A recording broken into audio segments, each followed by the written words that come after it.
So let's say you want to explore the EV life but don't want to spend a ton of money and you don't want a huge car. Well, this 2024 Kia Niro EV could be perfect for you. It's inexpensive, has a ton of utility and cargo space on the inside, and has a lot of really cool tech and cool eco-friendly interior features. It got a redesign in 2023, so not much has changed for this 24 model year. Now, they also make a regular hybrid Niro, a plug-in hybrid Niro, and they also have this fully electric Niro. Today I'll give you a full review of this all-electric Niro and talk about all of the cool things it has to offer. It's got more than enough pep for everyday driving, but it does not have that neck-breaking, oh my gosh, kind of speed that most EVs have come to be known for. Another thing that's going to be a downside for this, if you need fast on-the-road highway DC charging, you're not going to get that with this Kia Niro EV. Unfortunately, it does not charge quickly at all. Stay tuned for later on in the video. I'll break down why that really won't be too much of a problem when I talk about the range and overall charging stats and charging rates for this 24 Niro. So today I give you a full review of the outside, a full review of the inside, take it out on the road as well. It is super quiet. This one has 11 miles on it, so it is brand spanking new. If you are brand new to the channel, thank you so much for finding us here on Overdrive Reviews. Make sure you are liking and subscribing to the video below and making sure you're following our channel, and also follow us over on Instagram as well at Overdrive Reviews. Before we get going though, a huge shout out to the folks at Kramer's Middletown in Middletown, Pennsylvania. Their budget division always lends me these vehicles for the day to give you guys a nice insider review of the latest models, and I'm going EV for this one. All kinds of cool features, all kinds of fun vehicles they offer for you. They've got long-term rentals, they've got short daily rentals, they've got sales. Kramer's Middletown, budgetharrisburg.com is their long-term rental division. They will definitely hook you up with any kind of car you want or need. All right, enough from me. Let's hop into the outside of this 24 Kia Niro EV. Let's just start with aesthetics here on this Niro EV. Love this kind of muted green color that we have going on here. And of course, these blacked out rims on these necks and tires. These are 215/55 R17s. So 17-inch rims here. Of course, four-wheel disc brakes all the way around. And that kind of classic EV type of design to reduce drag anywhere you can on a vehicle like this. And this shiny, glossy, kind of like really nice, and it's dusted up right now, but shiny cladding and some trim is really quite nice. Sometimes it's sort of muted on lower end models and lower end vehicles. Kia for this one definitely made the aesthetics kind of a main point. And like I said, last year for 2023, the Niro was totally redesigned. So it comes over to 24 pretty much unchanged. The only thing I don't love about the front of this, other than, you know, maybe that really weird new logo that Kia is putting on all their vehicles right here. Yeah, kind of not the best way to write Kia in my opinion, but hey, I'm not in charge. I don't love this big charge port right here in the front. It's an awkward place for me, but of course you do have the DC fast charging and the slower charging too. But I just don't love that it's a big old piece of plastic in the front grille here. I mean, I guess it's worked in, it's kind of hidden enough, if you want to call it that, but I do think it kind of distracts from the overall design of the front. Kind of a flaw in my opinion. You do have down here, of course, the nice chrome trim, or an attempt at chrome trim, if you will. No grille needed because no engine, but there is that motor in there. We'll talk about those stats in just a few minutes. But here on the front, really bright, pretty lights.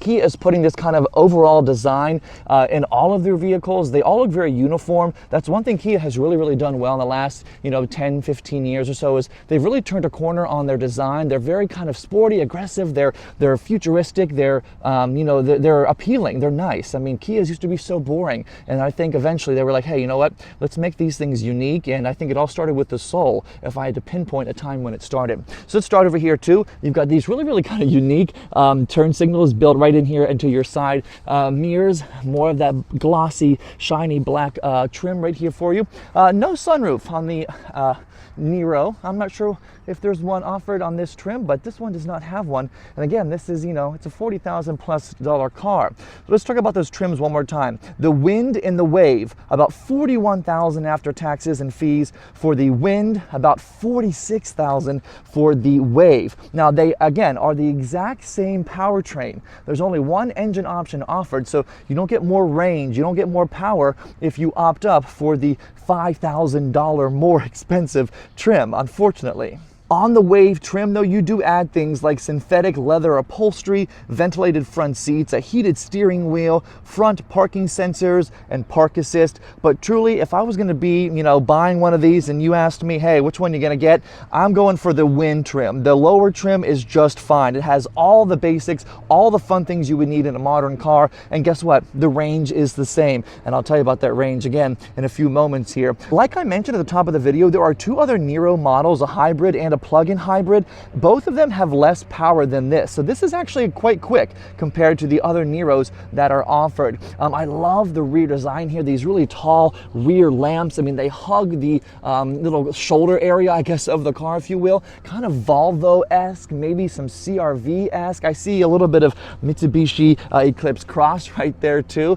This is a little bit lower to the ground though than those SUVs. It's kind of a weird segment in my opinion. It's not a wagon. It's not really an SUV. Maybe it's a hatchback. All of those all together, maybe that's why the word crossover exists. But it's got a really, really cute style. It's got a nice character to it. And if you look carefully behind these lights, look, they are a pass-through for, I'm trying to get the light to, there it is. You can see it right there. The light shines through. That is quite cool and makes this thing more aerodynamic. If you could imagine a Kia Niro being aerodynamic, all this wind passing through right here underneath. Look, my finger could go inside. How cool is that? These lights, more than just aesthetic, I'm learning, they actually have a really cool dual purpose, letting this wind pass right through right there, helping you out with your range. How cool is that? This rear window could be a little bit bigger. There is a little bit of visibility issues whenever I drive this. I'm a taller guy, so maybe that's the reason. He did a nice job on updating this last year, and it brings it over pretty much untouched. No new colors or anything, just an overall nice entry-level EV.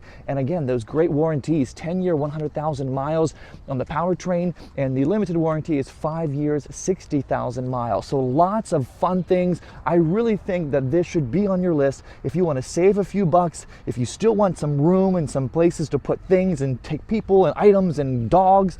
This is definitely something that should be on your list. And one thing that kind of sucks, unfortunately, is that this is not eligible for the $7,500 EV tax credit from the feds because it is not built in the right place. It's built in South Korea. So unfortunately, you do not get that nice discount like you do on some other EVs. Okay, let's talk about charging, stats, and range. Let's go. Okay, let's get right to it. 253 miles is the full maximum range that you're gonna get on a single charge here on the Niro.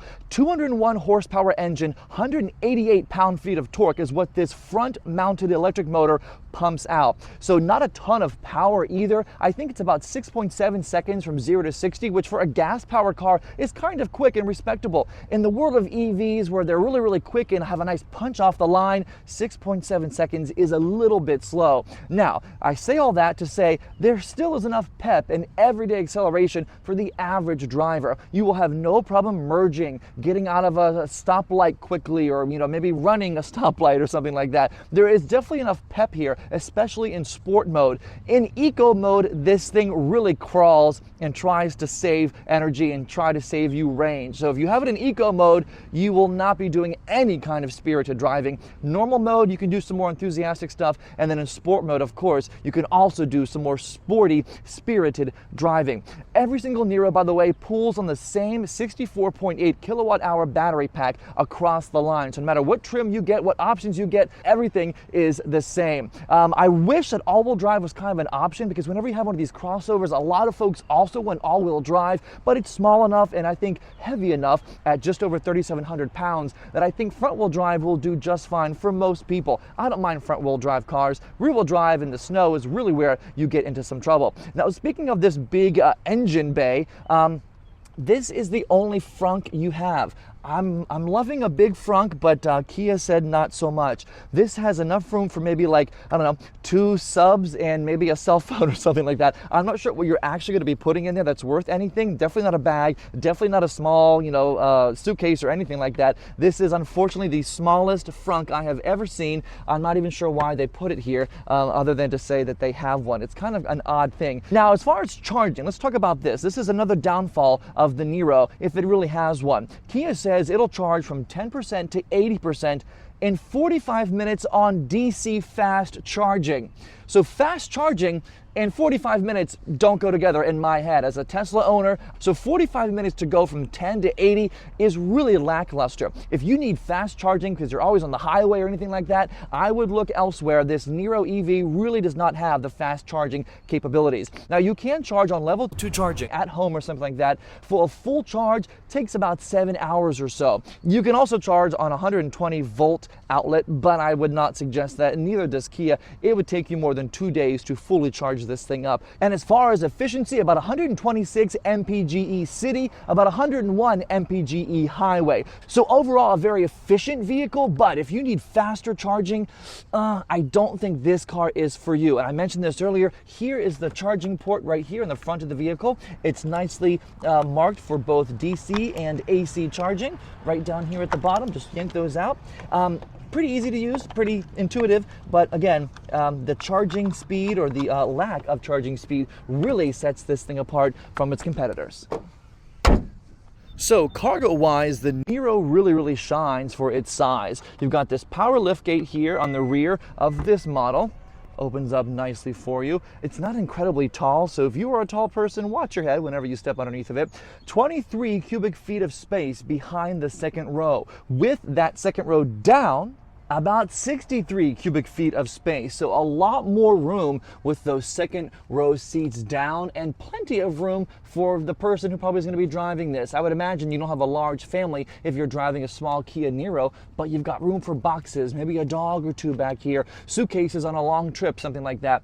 You do also have this underfloor little well, which right now is storing some road gear, but it's rather deep. It's about a foot deep there, and plenty of room for small items. This little piece of, I don't know, cardboard or felt covered cardboard, whatever this is, doesn't feel all that great, so I wouldn't put anything super heavy on top of it. It feels a little flimsy, but you've got lots of storage back here, a small cubby over here on the left, another small cubby over here on the right, lots of cargo and utility room for you, 63 cubic feet of space or 23 cubic feet of space, depending on if those second row seats are up or down. Let's go ahead and pop this closed. All right, let's hop up front and talk about all the fun things in the inside.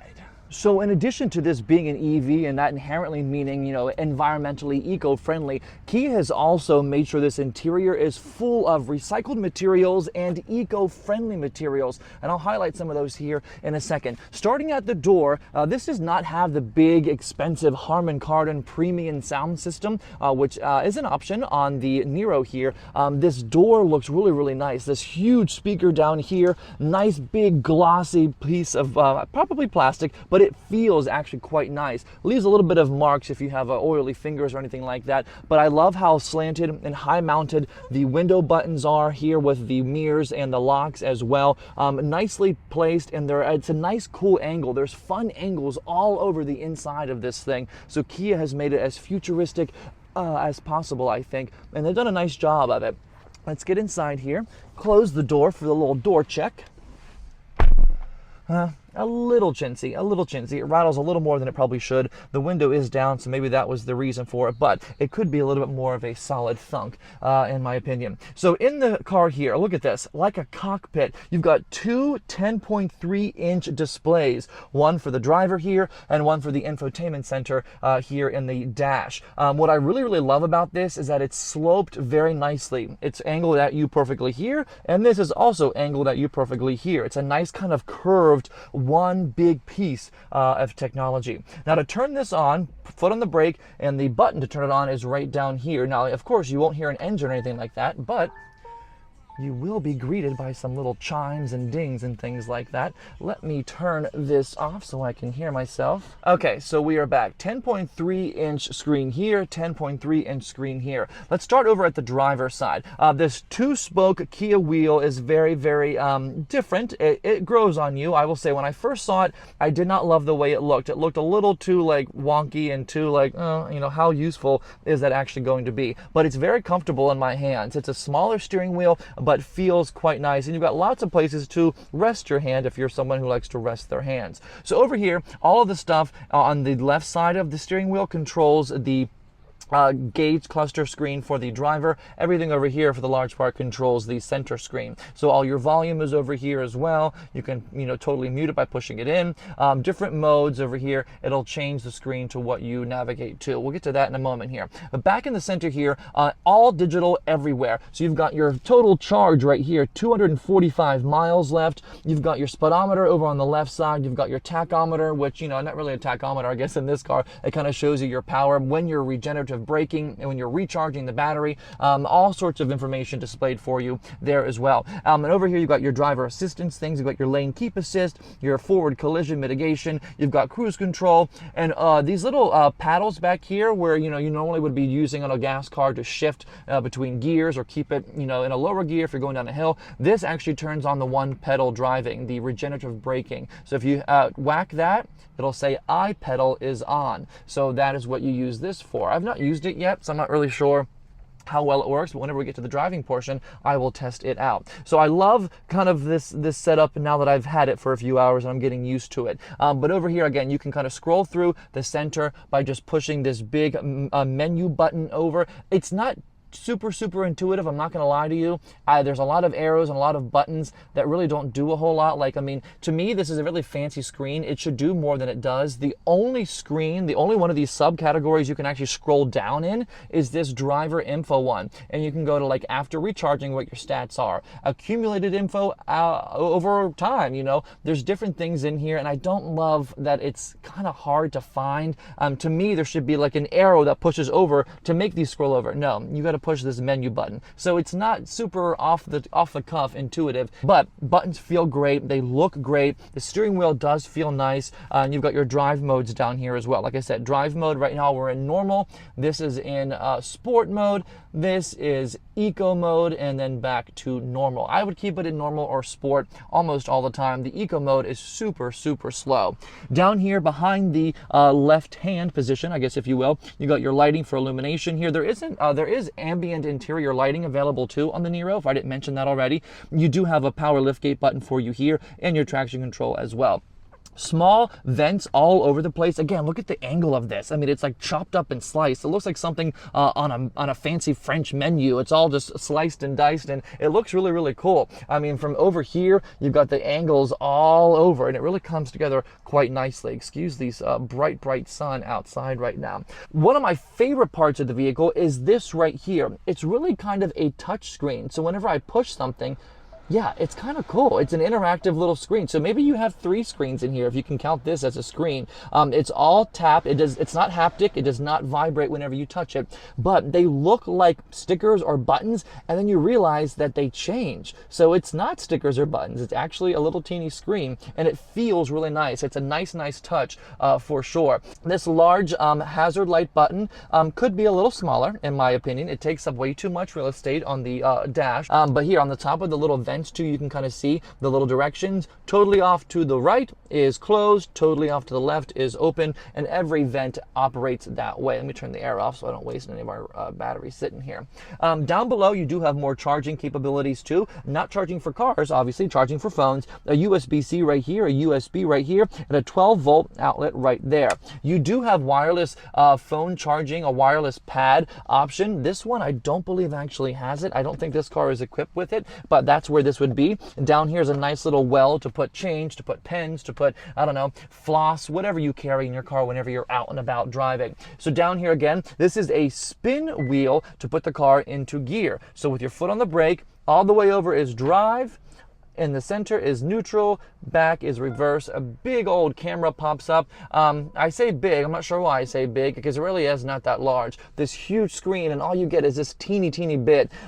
It could be a little bit larger, in my opinion. I don't need to know all about the parking brakes and things like, or the parking sensors and things like that. I kind of wish it was just one big picture of the reverse camera, but alas, I digress. At least it's a clear picture. It looks nice. You can see everything very clearly.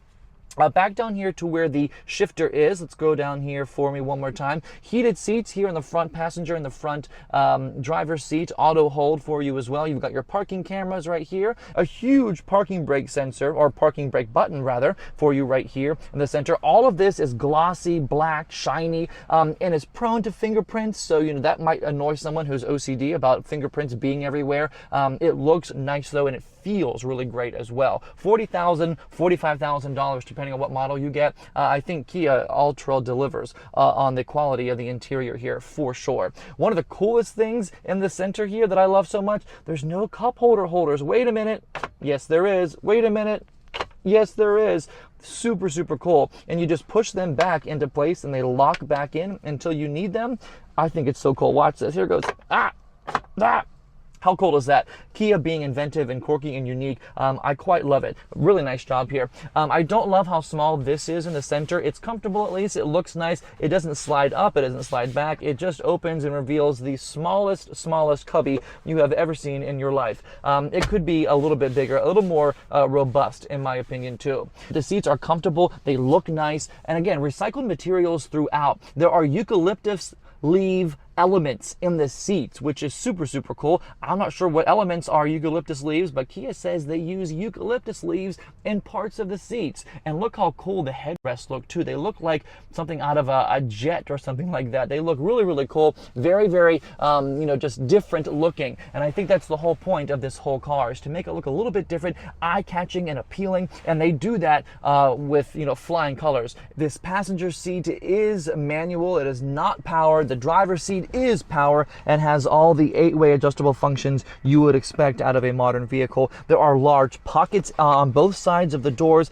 A little bit too heavy on the plastic here. If you can get over the kind of the cheaper plastic on the doors, I think you'll be just fine in the base trim, in the wind trim. Actually right here too, nicely integrated and hidden, is the glove box. Pops open right there. I love this little shelf. It's not usable. You can't really lay anything on here, but just to give the dash some depth and some perspective and some angles. Again, this car is all about the angles on the inside, and Kia has done a nice job with this design. And over here too, you kind of see that little slit, just nicely integrates into the dashboard. Well done for sure. If you've ever used a Kia kind of entertainment system or infotainment system, it looks very much the same. It's very, very responsive. You can change the ambient lighting if your car is equipped with that, and the screen is crystal clear, looks nice, and this classic Kia font is still here. I had a 15 Kia Soul, and the font looks exactly the same. And up top here, you do have these smaller visors. They actually have a big mirror, a larger mirror than I anticipated,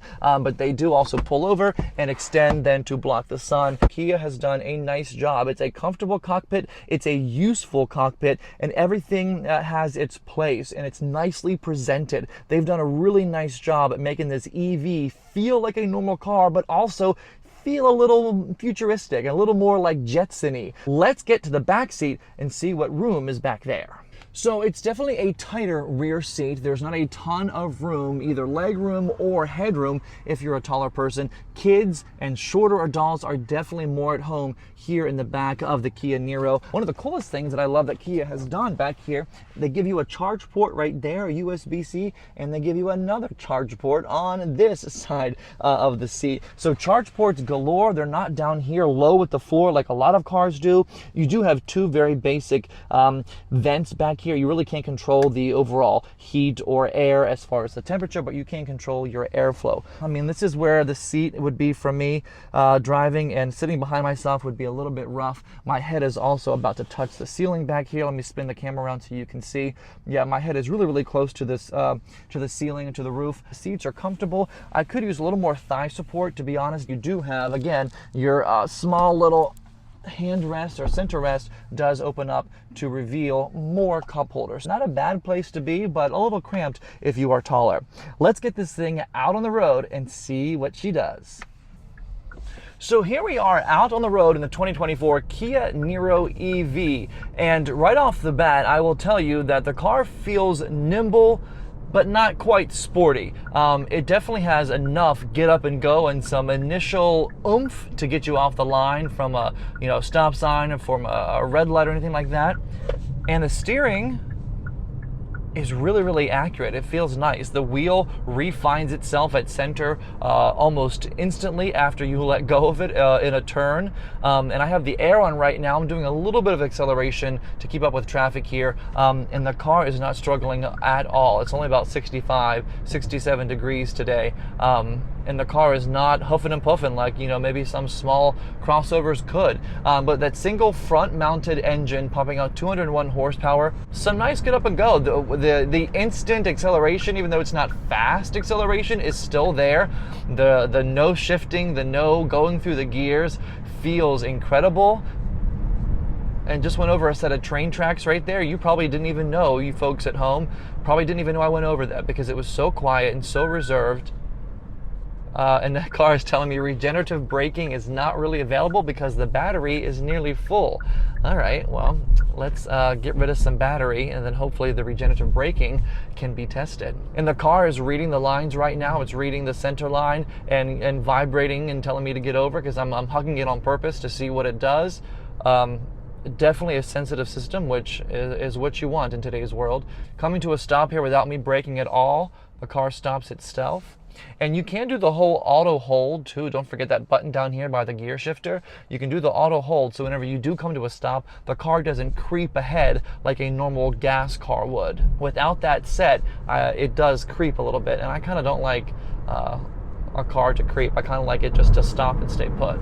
And it's a quiet interior as well. These seats are comfortable. This steering wheel, again, really growing on me. It's not the most aesthetically pleasing at first, but it feels firm. It feels nice in my grip. And the only thing I can complain about is that it does block the gauge cluster a little bit, depending on where you have the steering wheel set. Because it's so close to that gauge cluster, that 10.3-inch display, it does block, you know, part of the speedometer, part of the power charge, little round circle. Not a deal breaker. I don't think it's a deal breaker. It doesn't throw you into your seat. It doesn't break your neck or make you go whoa, but it definitely has some nice pulling power. Kia has packed this thing with lots of tech, and again, you get all of that on the base trim on the Wind. One of the cool features too on this is that you can actually have this driver digital key on your phone, and you can remotely access functions on the vehicle. That is all built into your smartphone. All right, gonna go up a hill here with the air on, going about 60 miles an hour. Give it some gas. And it pulls. It is wow. It is pulling up the hill, and I'm only in normal mode. Going down a hill now, I'm gonna hit the brakes to see what they feel like.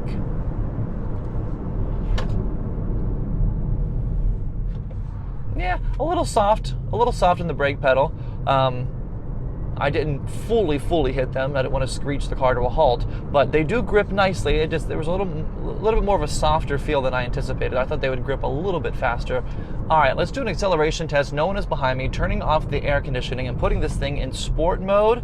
Let's come to a stop. Make sure no one is behind us. They are not. All right, let's punch it in 3, 2. Okay. 40. 60. Okay, it's quick. It's not fast, it is quick. That is in sport mode again, with the air conditioning off and just myself in the car. I am impressed with just how composed it felt too. Whenever I whacked the accelerator, the car didn't, there was no pull or anything left to right. It kind of stayed exactly straight where I was pointing. The steering wheel didn't pull. I didn't really have to do much input at all. All right, let's go. I squeaked the wheels there.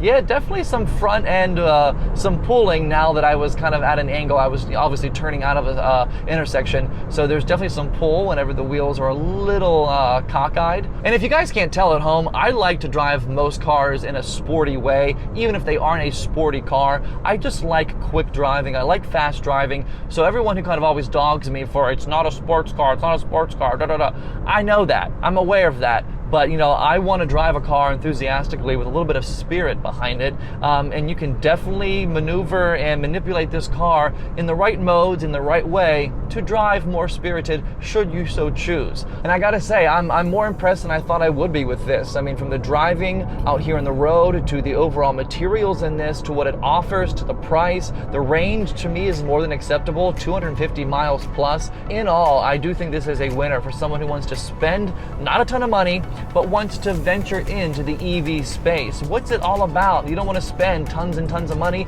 Try this out. Try out the Kia Niro EV. At least give it a test drive. Thank you so much for watching today. That is it for this review of this 2024 Kia Niro EV. Make sure you're following the channel below by subscribing and also following us over on Instagram as well. If you found this video helpful, whack that thumbs up and like this video. Leave a comment below. All of the things help us out so very much. I appreciate you watching. We'll catch you on the next one.